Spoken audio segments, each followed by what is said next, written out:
Welcome to ప్రజా TV Telugu. ప్రతి క్షణం ప్రజాక్షేమం కోసం.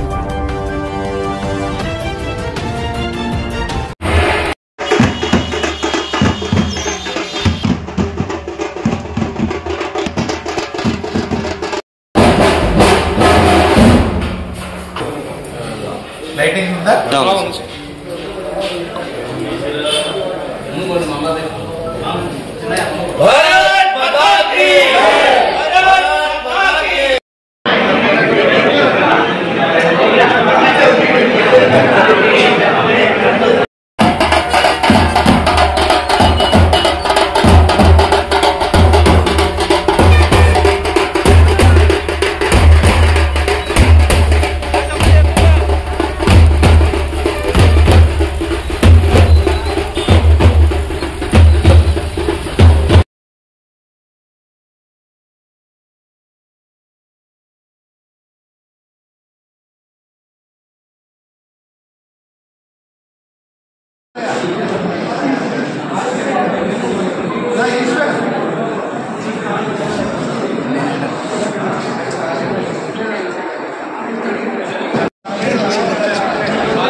మీడియా సోదరులకు నమస్కారం.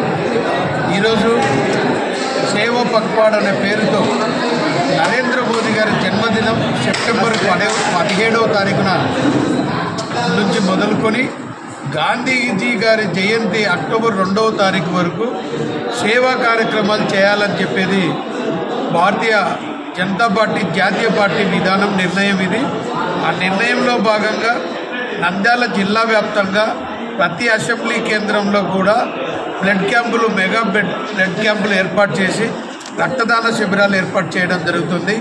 అందులో భాగంగా ఈరోజు బనగానపల్లి అసెంబ్లీలో ఈ కార్యక్రమం చేయడం, ఈ కార్యక్రమంతో పాటు ఈరోజు గుర్రం జాస్వా గారి జన్మదిన కార్యక్రమం వేడుకలు కూడా ఇక్కడ జరుగుతూ ఉన్నాయి. అంతేకాకుండా అసెంబ్లీ కార్యాలయాన్ని కూడా ఈరోజు ఇక్కడ ప్రారంభించుకోవడం జరిగింది. ఈ సేవా పక్వాడ్ అనే కార్యక్రమంలో భాగంగా రక్తదాన శిబిరాలు ఏర్పాటు చేసుకొని రక్తం ఇచ్చి మరొకరి ప్రాణదానాన్ని కాపాడడం, అంతేకాకుండా అమ్మ పేరుతో ఒక చెట్టును నాటడం. అంటే మన అమ్మ మీద ఎంత ప్రేమతో చూసుకుంటామో అలాగే చెట్టును నాటి వదిలేయడం కాకుండా చెట్టును అమ్మని ఎలా చూసుకుంటామో అలాగే చెట్టును సంరక్షిస్తే పర్యావరణ పరిరక్షణ జరుగుతుందనేది ఒకటి.